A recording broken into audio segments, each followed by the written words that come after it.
വിശുദ്ധമായ റമദാൻ ഓരോ ദിവസവും ഇങ്ങനെ കടന്ന് അതിന്റെ അവസാന പടിയിലേക്ക് എത്തുകയാണ്. ഈ സമയത്ത് നമ്മൾ ചെയ്യുന്ന ഇബാദത്തുകളിൽ വളരെ പ്രാധാന്യമുള്ള ഒന്നാണ്, പ്രാധാന്യത്തോടെ കാണേണ്ട ഒന്നാണ് ഫിത്ർ സക്കാത്ത്. ഒരുപാട് പേർക്ക് സംശയം, ഒരുപാട് സംശയം. എത്രയാണ് അളവ്? അതാണ് ഏറ്റവും കൂടുതൽ. ഈ ഫിത്ർ സക്കാത്തിന്റെ അളവ് എത്രയാണ്? 2.5 കിലോ ആണോ, 2.25 ആണോ, 2.800 ആണോ, 3 ആണോ? വിശദമായി പറയുന്നതോടൊപ്പം തന്നെ ആരാണ് ഫിത്ർ സക്കാത്ത് കൊടുക്കേണ്ടത്, എവിടെയാണ് ഫിത്ർ സക്കാത്ത് കൊടുക്കേണ്ടത്, ആർക്കാണ് ഫിത്ർ സക്കാത്ത് കൊടുക്കേണ്ടത്, അതുപോലെ തന്നെ എന്റെ വീട്ടിൽ എന്റെ ഉമ്മക്ക് നോമ്പ് പിടിക്കാൻ പറ്റുന്നില്ല, അതുപോലെ എന്റെ ഭാര്യ ഗർഭിണിയാണ്, ഭാര്യക്ക് നോമ്പ് പിടിക്കാൻ പറ്റുന്നില്ല, എന്റെ സഹോദരി പ്രസവിച്ച് കിടക്കുകയാണ്, ഓള് നോമ്പ് പിടിച്ചിട്ടില്ല. അപ്പൊ ഉസ്താദെ, ഈ നോമ്പ് പിടിക്കാൻ പറ്റാത്തതിന് അരി കൊടുക്കണമല്ലോ, ഈ അരി എങ്ങനെയാണ് കൊടുക്കേണ്ടത്, അതുപോലെ എത്ര അളവാണ് കൊടുക്കേണ്ടത്, എല്ലാം വിശദമായി ഇൻഷാ അല്ലാഹ് ഇന്നത്തെ വീഡിയോയിൽ നമ്മൾ പറഞ്ഞിട്ടുണ്ട്. ശ്രദ്ധിച്ച് കേൾക്കണേ, അവസാനം വരെ കേൾക്കണേ, ഇത് മറ്റുള്ളവർക്ക് എത്തിച്ചു കൊടുക്കണേ. അള്ളാഹു നമ്മളെ അനുഗ്രഹിക്കട്ടെ. ആമീൻ. അസ്സലാമു അലൈക്കും വറഹ്മത്തുള്ളാഹി വബറകാതുഹു. ബിസ്മില്ലാഹി വൽഹംദുലില്ലാഹി വസ്സലാത്തു വസ്സലാമു അലാ റസൂലില്ലാഹ്. സ്നേഹ ആദരവ് നിറഞ്ഞ സത്യവിശ്വാസികളെ, ഉമ്മമാരെ, ഉപ്പമാരെ, പരിശുദ്ധമായ റമദാനിന്റെ അവസാന ഘട്ടത്തിലേക്ക് നമ്മൾ അടുക്കുകയാണ്. ഞായറാഴ്ച 29ാമത്തെ നോമ്പാണ്. മഗ്‌രിബോടുകൂടി നിലാവ് കണ്ടാൽ നമ്മൾ നേരെ ശവ്വാൽ 1 ചെറിയ പെരുന്നാൾ രാവിലേക്ക് കടക്കുകയാണ്. ആ സമയത്ത് നമ്മൾ കൂടുതലായി അധികരിപ്പിക്കേണ്ട ഒരു കാര്യം തക്ബീർ അധികരിപ്പിക്കുക, തക്ബീർ ചൊല്ലുക. അതോടൊപ്പം തന്നെ എല്ലാ മുഅ്മിനീങ്ങളും മറക്കാതെ ചെയ്യേണ്ട ഒരു കാര്യമാണ് ഫിത്ർ സക്കാത്ത്. ഫിത്ർ സക്കാത്ത് കൊടുക്കുക. അതിന്റെ കൂടുതൽ ഡീറ്റെയിൽസ്, അതെങ്ങനെയാണ് കൊടുക്കേണ്ടത്, എവിടെയാണ്, എത്രയാണ് കൊടുക്കേണ്ടത്, വിശാലമായ ചർച്ചയിലേക്ക് നമ്മൾ ഇതാ കടക്കുകയാണ്. ഇത് ഞങ്ങൾക്ക് അറിയാം ഉസ്താദ്, ഇനി കൂടുതൽ വിശദീകരിച്ച് പറയണ്ട എന്നാർക്കെങ്കിലും തോന്നുന്നുണ്ടെങ്കിൽ അത് വെറുതെയാണ്. കാരണം ഫിത്ർ സക്കാത്തുമായി ബന്ധപ്പെട്ട് ഈ റമദാൻ തുടങ്ങിയിട്ട് എത്രയോ ആളുകളാണ് ഒരുപാട് സംശയങ്ങൾ ചോദിച്ചിട്ടുണ്ട്. ഇൻഷാ അല്ലാഹ് ആളുകൾ ചോദിച്ച സംശയങ്ങളും അതിനുള്ള മറുപടിയും നമ്മൾ ഇവിടെ ഒന്ന് പറയുകയാണ്. കാരണം നമ്മൾ പല ആളുകളും തെറ്റിദ്ധരിച്ച പല മസാലകളുമുണ്ട്. അതൊക്കെ മാറ്റി ഇസ്ലാമിന്റെ യഥാർത്ഥ നിയമം ഫിത്ർ സക്കാത്തിൽ എന്താണ് എന്ന് നമുക്ക് ഇൻഷാ അല്ലാഹ് ഈ വീഡിയോയിലൂടെ പഠിക്കാം. അപ്പോൾ ഫിത്ർ സക്കാത്തുമായി ബന്ധപ്പെട്ട് വിശുദ്ധമായ ഖുർആനിൽ അല്ലാഹു തആല സൂറത്തുൽ അഅല അതിൽ പറയുന്നു, ഖദ് അഫ്ലഹ മൻ തസക്ക. ആ ഫിത്ർ സക്കാത്ത് നമ്മൾ റമദാനിന്റെ അവസാനം കൊടുക്കുന്ന, നമ്മൾ അങ്ങനെയാണ് കൊടുക്കാറ്, റമദാൻ 1 മുതലേ നമുക്ക് കൊടുക്കാം. ആ നമ്മൾ റമദാനിൽ കൊടുക്കുന്ന ഫിത്ർ സക്കാത്ത്, ആ ഫിത്ർ സക്കാത്ത് യഥാവിധി കൊടുത്തു വീട്ടുന്നവൻ അവൻ വിജയിച്ചു എന്ന് വിശുദ്ധമായ ഖുർആനിൽ അല്ലാഹു തആല പറയുകയാണ്. എന്തിനാണ് ഈ ഫിത്ർ സക്കാത്ത് കൊടുക്കുന്നത്? നമ്മൾ റമദാനിൽ പാവങ്ങൾ പൊറുപ്പിക്കാൻ വേണ്ടിയാണ് നോമ്പ് അനുഷ്ഠിക്കുന്നത്. അതുപോലെ തന്നെ അള്ളാഹുവിന്റെ തൃപ്തി കിട്ടാൻ വേണ്ടിയാണ് നമ്മൾ നോമ്പ് പിടിക്കുന്നത്, മറ്റു ഇബാദത്തുകൾ ചെയ്യുന്നത്. പക്ഷെ എന്നാലും റമദാനിൽ പിടിക്കുന്ന നോമ്പിലും ഒരുപാട് ന്യൂനതകൾ വരും, ഒരുപാട് ന്യൂനതകൾ വരും. നമ്മൾ അറിഞ്ഞും അറിയാതെയൊക്കെ ഒരുപാട് അബദ്ധങ്ങൾ ഈ റമദാനിൽ ചെയ്തവരാണ്. അപ്പൊ റമദാനിൽ നമ്മൾ അനുഷ്ഠിക്കുന്ന നോമ്പ്, ആ നോമ്പിൽ പറ്റിയിട്ടുള്ള പിഴവുകൾ, പോരായ്മകൾ അല്ലാഹു തആല പരിഹരിച്ചു തരാൻ വേണ്ടിയാണ് ഫിത്ർ സക്കാത്ത് നമ്മൾ കൊടുക്കുന്നത്. നമ്മൾ നിസ്കാരത്തിൽ എന്തെങ്കിലും പിഴവ് പറ്റിയാൽ, ഒരു റക്അത്ത് മറന്നുപോയി നമ്മൾ അത്തഹിയാത്തിൽ ഇരുന്നാൽ, അല്ലെങ്കിൽ ആദ്യത്തെ അത്തഹിയാത്ത് നമ്മൾ മറന്നാൽ, അല്ലെങ്കിൽ നമ്മൾ കുനൂത്ത് മറന്നാൽ, നമ്മൾ എന്ത് ചെയ്യും? സഹവിന്റെ 2 സുജൂദ് ചെയ്യും സലാം വീട്ടുന്നതിന് മുമ്പ്. എന്നതുപോലെ നോമ്പിൽ വന്ന പിഴവുകൾ മായ്ക്കാൻ വേണ്ടിയാണ് നമ്മൾ ഫിത്ർ സക്കാത്ത് കൊടുക്കുന്നത്. അത് നമ്മൾ കൊടുത്തേ മതിയാകൂ, കൊടുക്കൽ നിർബന്ധമാണ്. സമ്പത്തുമായി ബന്ധപ്പെട്ട സക്കാത്ത്, ശരീരവുമായി ബന്ധപ്പെട്ട സക്കാത്ത്. സക്കാത്ത് 2 വിധത്തിലാണ്. ഒന്ന് സക്കാത്തുൽ മാൽ, 2 സക്കാത്തുൽ ബദൻ. ഈ സക്കാത്തുൽ ബദൻ, ശരീരവുമായി ബന്ധപ്പെട്ട സക്കാത്താണ് ഫിത്ർ സക്കാത്ത്. നമ്മൾ പിടിച്ചിട്ടുള്ള നോമ്പ്, നമ്മൾ അനുഷ്ഠിക്കുന്ന നോമ്പ്, അത് അള്ളാഹുലേക്ക് ഇങ്ങനെ ഉയർത്തപ്പെടും. അത് ആകാശത്തിനും ഭൂമിക്കും ഇടയിൽ ഇങ്ങനെ തങ്ങി നിൽക്കും. എപ്പോഴാണോ അയാൾ ഫിത്ർ സക്കാത്ത് കൊടുത്തു വിടുന്നത്, ആ സമയത്താണ് അള്ളാഹുവിന്റെ അടുക്കലേക്ക് അത് ഉയർത്തപ്പെടുക എന്ന് മുത്തുനബി സല്ലല്ലാഹു അലൈഹി വസല്ലമ തങ്ങളുടെ ഹദീസിൽ കാണാം. ഹിജ്റയുടെ 2ാമത്തെ വർഷമാണ് ഫിത്ർ സക്കാത്ത് നിർബന്ധമാക്കപ്പെട്ടത് എന്നും നമുക്ക് കാണാം. ഇനി ഫിത്ർ സക്കാത്തിലേക്ക് നമ്മൾ പ്രവേശിക്കുന്നു. ആരാണ് ഫിത്ർ സക്കാത്ത് കൊടുക്കേണ്ടത്? ഇവിടെ നമുക്ക് കാണാം, പെരുന്നാളിന്റെ ദിവസം, ചെറിയ പെരുന്നാൾ പകലിലും അതിന്റെ രാത്രിയിലും, ആ 24 മണിക്കൂർ കഴിക്കാനുള്ള ഭക്ഷണം, അതുപോലെ ധരിക്കാനുള്ള വസ്ത്രം, അതുപോലെ പാർപ്പിടം. അതാർക്ക്? എനിക്കും, എന്റെ ഭാര്യ, എന്റെ മക്കൾ, അതുപോലെ ഞാൻ ചെലവിന് കൊടുക്കുന്ന എന്റെ ഉമ്മ, എന്റെ വാപ്പ, അതായത് എന്റെ ചെലവിൽ കഴിയുന്ന എന്റെ വാപ്പ, എന്റെ ഉമ്മ, അതുപോലെ എന്റെ സഹോദരന്മാർ ആരെങ്കിലും ഉണ്ടെങ്കിൽ എന്റെ വീട്ടിൽ കഴിയുന്ന സഹോദരന്മാരും ഞാൻ ചെലവിന് കൊടുക്കുന്ന എന്റെ ആശ്രിതരായ ആളുകൾ, ഇവർക്ക് ഞാൻ പെരുന്നാൾ ദിവസവും അതിന്റെ രാത്രിയിലും കഴിക്കാനുള്ള ഭക്ഷണം കൊടുത്തു, അതുപോലെ വസ്ത്രം കൊടുത്തു, അതുപോലെ താമസിക്കാനുള്ള പാർപ്പിടം കൊടുത്തു. ഇത് കഴിഞ്ഞ് കടവും കഴിഞ്ഞിട്ട് എന്തെങ്കിലും ഒരു മിച്ചം എനിക്കുണ്ടെങ്കിൽ ഞാൻ എന്ത് കൊടുക്കണം? ഫിത്ർ സക്കാത്ത് കൊടുക്കണം. അപ്പൊ അങ്ങനെ നോക്കുകയാണെങ്കിൽ ഈ കേൾക്കുന്ന നമ്മൾ എല്ലാവരും എന്ന് പറയാം, ഭൂരിഭാഗം ആളുകളും ഫിത്ർ സക്കാത്ത് കൊടുക്കൽ നിർബന്ധമുള്ളവരാണ്. ഇനി എപ്പോഴാണ് ഫിത്ർ സക്കാത്ത് കൊടുക്കേണ്ടത്? അതായത് നാളെ പെരുന്നാളാണ് എങ്കിൽ, നാളെ പെരുന്നാളാണെന്ന് എപ്പോൾ അറിയും? ഇന്നത്തെ മഗ്‌രിബോട് കൂടി നമ്മൾ അറിയും. ഇന്നിപ്പോ നിലാവ് കണ്ടാൽ നാളെ പെരുന്നാളാണെന്ന് അറിയും, അല്ലെങ്കിൽ എന്താ മാസം പൂർത്തിയാവണം. അപ്പൊ നാളെ പെരുന്നാളാണ് എങ്കിൽ ഇന്ന് മഗ്‌രിബ് തൊട്ട് നാളെ പെരുന്നാൾ ദിവസം പെരുന്നാളിന്റെ നിസ്കാരത്തിന്റെ തക്ബീറത്തുൽ ഇഹ്റാം, അല്ലാഹു അക്ബർ എന്ന് ഇമാമ് പറയുന്നതിന് മുമ്പുള്ള ആ ഒരു ടൈമിലാണ് നമ്മൾ എന്ത് കൊടുക്കേണ്ടത്? ഫിത്ർ സക്കാത്ത് കൊടുക്കേണ്ടത്. ഫിത്ർ സക്കാത്ത് റമദാൻ 1 മുതലേ നമുക്ക് കൊടുക്കൽ അനുവദനീയമാണ്. നമ്മുടെ ബന്ധുക്കൾ, അല്ലെങ്കിൽ നമ്മുടെ സ്നേഹിക്കുന്ന ആളുകൾ, നമ്മുടെ സ്നേഹിതന്മാര്, അവർക്കൊക്കെ നമുക്ക് നേരത്തെ കൊടുക്കാം, കുഴപ്പമില്ല. പക്ഷെ ഏറ്റവും അഫ്ദലായ സമയം നാളെ പെരുന്നാളാണെന്നറിഞ്ഞാൽ ഇന്നത്തെ രാത്രി, പിന്നെ നാളത്തെ പകലിൽ പെരുന്നാൾ നിസ്കാരത്തിന് തക്ബീറത്തുൽ ഇഹ്റാം കെട്ടുന്നതിന് മുമ്പുള്ള ടൈമിൽ നമ്മൾ ഫിത്ർ സക്കാത്ത് കൊടുക്കലാണ് ഏറ്റവും ശ്രേഷ്ഠതയുള്ള ടൈം. ഇനി ഫിത്ർ സക്കാത്ത് പിന്തിപ്പിക്കാം. ആ പെരുന്നാൾ ദിവസത്തിന്റെ മഗ്‌രിബ് വരെ പിന്തിപ്പിക്കാം, അസ്തമയ സമയം വരെ പിന്തിപ്പിക്കാം. ആർക്ക്? നമ്മുടെ ഒരു ബന്ധു വരാനുണ്ട്, അവൻ ഇത് വാങ്ങാൻ അർഹനാണ്. അല്ലെങ്കിൽ നമ്മുടെ ഒരു കൂട്ടുകാരൻ വരാനുണ്ട്, അവൻ ഈ ഫിത്ർ സക്കാത്ത് വാങ്ങാൻ അർഹനാണ്. അവൻ എവിടെയാ? തിരുവനന്തപുരത്ത് നിൽക്കുകയാണ്. ട്രെയിനിൽ ഓടി എവിടെ എത്തണം? കാസർഗോഡ് വരണം. അത് വരുമ്പോ പെരുന്നാൾ ദിവസത്തിലെ അസർ സമയമാകും. എങ്കിൽ എന്ത് ചെയ്യാം? അവനിക്ക് വേണ്ടി നമുക്ക് ആ സമയം വരെ പിന്തിപ്പിക്കാം. പിന്നെ കൊടുക്കുന്ന സമയത്ത് നിയ്യത്ത് വെക്കണം, ഇതെന്റെ ഫിത്ർ സക്കാത്തിന്റെ അരിയാണ് എന്ന് നമ്മൾ മനസ്സിൽ കരുതുക, നമ്മൾ നാവ് കൊണ്ട് പറഞ്ഞു കൊടുക്കുക. ഇനി മറ്റൊരു സംശയം, ഉസ്താദേ എന്റെ ഭർത്താവ് ഗൾഫിലാണ്, ഉസ്താദേ എന്റെ മകൻ ഗൾഫിലാണ്. അപ്പൊ ഗൾഫിലുള്ള മകന്റെ ഫിത്ർ സക്കാത്ത് നാട്ടിൽ ഞങ്ങൾ കൊടുത്താൽ മതിയോ? അവൻ അമേരിക്കയിലാണ്, അവൻ ബ്രിട്ടനിലാണ്, അവൻ കാനഡയിലാണ്. അപ്പൊ അവർക്ക് ഫിത്ർ സക്കാത്ത് അവിടെ കൊടുക്കാൻ ആരുമില്ല, അതുകൊണ്ട് ഞങ്ങൾ ഇവിടെ കൊടുത്തോട്ടെ ഒന്ന് പറഞ്ഞാലും നമുക്കത് പറ്റൂല. അവൻ ഏത് നാട്ടിലാണോ ഉള്ളത് അവിടെയാണ് അവൻ ഫിത്ർ സക്കാത്ത് കൊടുക്കേണ്ടത്. ഗൾഫിലുള്ള പ്രവാസികളായ ആളുകൾ, നമ്മൾ ഒരുപാട് പേര് നമ്മളോട് ദ്വാരക്കാനൊക്കെ പറഞ്ഞിട്ടുണ്ട്. അല്ലാഹു എല്ലാവർക്കും ഖൈറും സമാധാനവും കൊടുക്കട്ടെ. ആ പ്രവാസികളായ ആളുകൾ ഇത് കേൾക്കുന്നുണ്ടെങ്കിൽ നിങ്ങളുടെ ഫിത്ർ സക്കാത്ത് നിങ്ങൾ അവിടെ തന്നെയാണ് കൊടുക്കേണ്ടത്, അവിടെ തന്നെയാണ് കൊടുക്കേണ്ടത്. ഇപ്പൊ ഏത് നാട്ടിലാണോ നമ്മൾ താമസിക്കുന്നത് ആ നാട്ടിലെ ബഹുഭൂരിപക്ഷം ആളുകളും കഴിക്കുന്ന ധാന്യം എന്താണോ അതാണ് ഫിത്ർ സക്കാത്തായിട്ട് കൊടുക്കേണ്ടത്.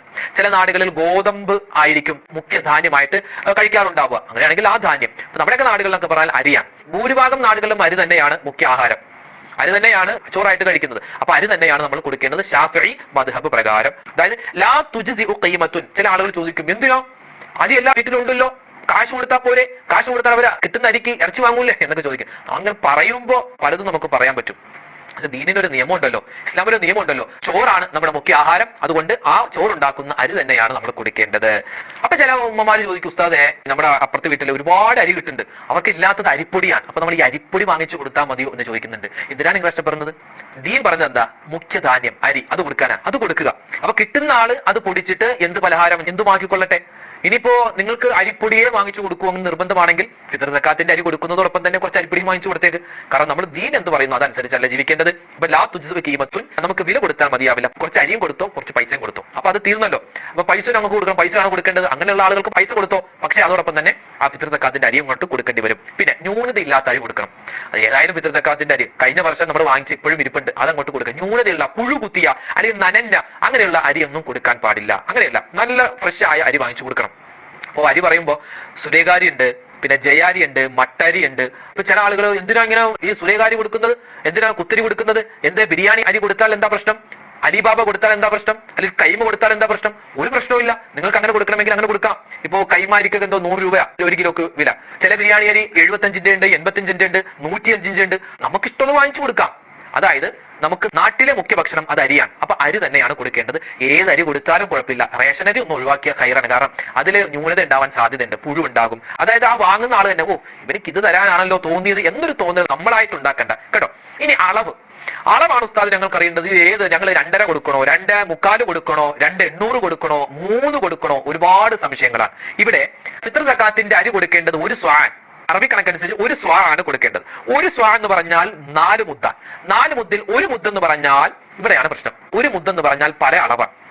ചില ആളുകൾ പറയുന്നു ഗ്രാം വെച്ച് നോക്കുമ്പോൾ 650 ഗ്രാമാണ്, അല്ലെങ്കിൽ 700 ഗ്രാമാണ്, 750 ഗ്രാമാണ് എന്നൊക്കെ പല അഭിപ്രായങ്ങളുമുണ്ട്. നമ്മളിവിടെ പിടിക്കുന്നത് 750 ഗ്രാമാണ്. ഒരു മുദ്ദ എന്ന് പറഞ്ഞാൽ 750 ഗ്രാമാണ്. അതിനാണ് ഭൂരിഭാഗം പണ്ഡിതന്മാരും ഇജ്മാ ആയിട്ട് എല്ലാവരും ഒന്നിച്ച് പറഞ്ഞത് ഏകദേശം ഒരു മുദ്ദ എന്ന് പറഞ്ഞാൽ 750 ഗ്രാമാണ്. അപ്പൊ ആ 750 ഗ്രാം ഇൻറ്റു 4, അപ്പൊ ഏകദേശം ഒരു 3 കിലോ ഏകദേശം വരും. എന്റെ പൊന്നുസ്താദ് നിങ്ങൾ എന്താ പറയുന്നത്? ഈ 3 കിലോ ഒന്നും കൊടുക്കാൻ പറ്റില്ല. ഞങ്ങളൊക്കെ പണ്ട് മുതലേ 2.5 കിലോ കൊടുക്കുന്നത്, 2.600 കൊടുക്കുന്നത്, 2.700 കൊടുക്കുന്നത്. നിങ്ങൾ വന്നിട്ട് 3 കിലോ. ഞാനിത് നിർബന്ധമായിട്ട് പറഞ്ഞതല്ല, ഒരു സൂക്ഷ്മത.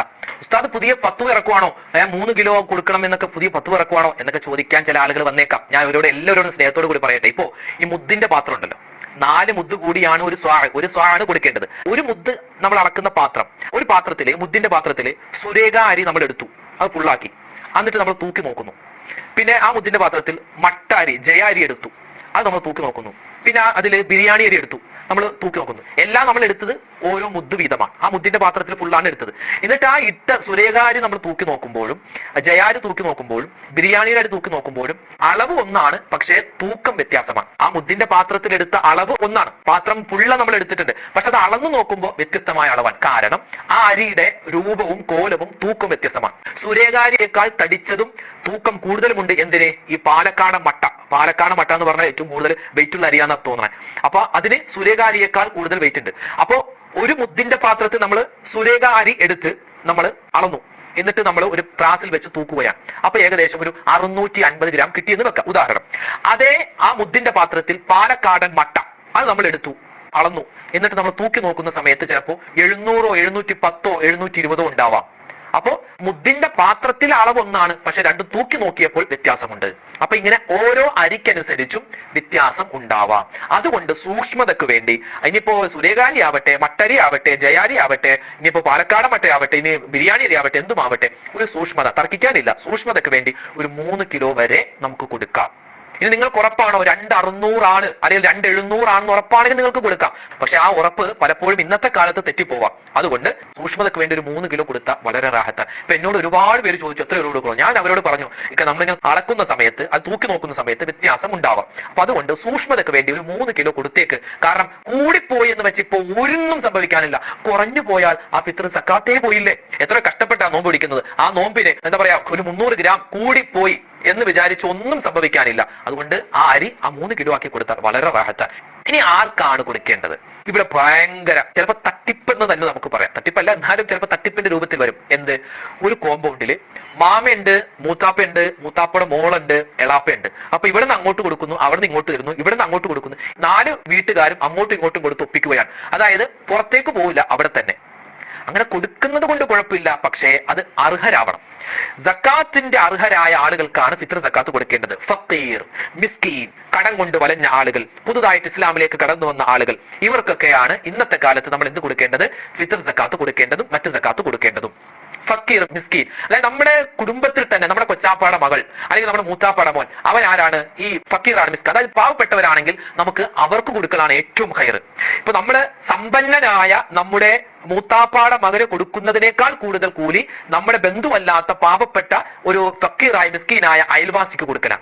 അപ്പൊ അർഹരായ ആൾ ആരാണോ അവർക്കാണ് നമ്മൾ ഫിത്ർ സക്കാത്ത് കൊടുക്കേണ്ടത്. ഇവിടെ ചോദിക്കും, ഉസ്താദെ ഞങ്ങളുടെ തൊട്ടടുത്തൊരു അമുസ്ലിമായ സഹോദരനുണ്ട്, അപ്പൊ അയാൾക്ക് ഫിത്ർ സക്കാത്ത്, അയാൾ വളരെ പാവപ്പെട്ട ആൾ, അയാൾക്ക് ഫിത്ർ സക്കാത്ത് കൊടുക്കാൻ പറ്റുമോ? അപ്പൊ അയാൾക്ക് ഫിത്ർ സക്കാത്ത് കൊടുക്കാം, പക്ഷെ ഫിത്ർ സക്കാത്തായിട്ട് വീടില്ല. ആ കൊടുക്കുമ്പോൾ എന്താവും? അതൊരു സ്വതക്ക് കൊടുത്ത കൂലിയെ കിട്ടുള്ളൂ. ഫിത്ർ സക്കാത്തായിട്ട് കൊടുക്കുന്ന കൂലി കിട്ടണമെങ്കിൽ, സക്കാത്ത് കൊടുത്ത കൂലി കിട്ടണമെങ്കിൽ അതൊരു മുസ്ലിമായ ആൾക്ക് കൊടുക്കണം. ഇത് ഒരു വർഗീയതയൊന്നുമല്ല, നമ്മുടെ ദീനിന്റെ നിയമമാണ്. ശബരിമലക്കാലത്ത് അവർ നമ്മുടെ വീട്ടിൽ വന്നാൽ അവർ ഇറച്ചി നമ്മൾ എത്ര പുഞ്ഞാലിച്ചു കൊടുത്താലും, എത്ര നമ്മളോട് സ്നേഹമുള്ള ആളുകളാണെങ്കിലും അവർക്ക് നമ്മൾ ഇറച്ചി കൊടുത്താൽ അവർ കഴിക്കാത്തതുപോലെ ഇത് നമ്മുടെ ദീനിന്റെ നിയമമാണ്. അതുകൊണ്ട് എന്ത് ചെയ്യുക? നമ്മുടെ വീടിന്റെ പരിസരത്തുള്ള മുസ്ലിമായ ആളുകൾക്ക് കൊടുക്കാം. പക്ഷേ കൊടുക്കുമ്പോൾ അതൊരു സ്വതക്കയായിട്ടേ പരിഗണിക്കപ്പെടുകയുള്ളൂ. അല്ലാതെ ഫിത്ർ സക്കാത്തായിട്ട് പരിഗണിക്കണമെങ്കിൽ മുസ്ലിമായ ഈ ഫക്കീറായ മിസ്കീനായ ആളുകൾക്ക് കൊടുത്താലേ പറ്റുകയുള്ളൂ. ഇത് പ്രത്യേകം ശ്രദ്ധിക്കേണ്ടതുണ്ട്. ഉസ്താദെ, എന്റെ ഉമ്മ മരിച്ചിട്ട് 1 മാസമായി, അപ്പൊ ആ ഉമ്മാക്ക് വേണ്ടി ഞാൻ ഫിത്ർ സക്കാത്ത് കൊടുക്കണോ? മരണപ്പെട്ട ഉമ്മാക്ക് വേണ്ടി ഫിത്ർ സക്കാത്ത് കൊടുക്കണ്ട, പക്ഷേ ജനിച്ച ആൾക്ക് വേണ്ടി കൊടുക്കണം. എപ്പോ? അതായത് ഇപ്പൊ ഇന്നത്തെ മഗ്‌രിബോട് കൂടി നമ്മൾ എന്തിലാ പെരുന്നാളിലേക്ക് പ്രവേശിക്കുകയാണെന്ന് വിചാരിക്കാം. അപ്പൊ ഇന്ന് വൈകുന്നേരം ഒരു 5 മണി അല്ലെങ്കിൽ 6 മണിക്ക് ഒരു കുട്ടി ജനിച്ചു എങ്കിൽ ആ കുട്ടിക്ക് നമ്മൾ കൊടുക്കണം. ആ മഗ്‌രിബ് ബാങ്കിന്, അതായത് പെരുന്നാൾ രാവിലെ തൊട്ട് മുമ്പ് ജനിച്ച കുട്ടിക്ക് നമ്മൾ ഫിത്ർ സക്കാത്ത് കൊടുക്കണം. പിന്നെ ഇപ്പൊ എന്റെ വീട്ടില് ഞാനാണ് എന്റെ ഭാര്യക്ക് ചെലവിന് കൊടുക്കുന്നത്, എന്റെ മക്കൾക്ക് ചെലവിന് കൊടുക്കുന്നത്, എന്റെ വാപ്പക്ക് എന്റെ ഉമ്മക്കൊക്കെ ചെലവിന് കൊടുക്കുന്നത് ഞാനാണെങ്കിൽ ആ എന്റെ ചെലവിൽ കഴിയുന്ന എല്ലാവർക്കും ഫിത്ർ സക്കാത്ത് ഞാനാണ് കൊടുക്കേണ്ടത്. എന്റെ മകൻ അവൻ കാസർഗോഡ് പഠിക്കുകയാണ്, അല്ലെങ്കിൽ തിരുവനന്തപുരത്ത് അവൻ ജോലിയിലാണ്, അല്ലെങ്കിൽ എറണാകുളത്ത് അവൻ ജോലി ചെയ്യുകയാണ്.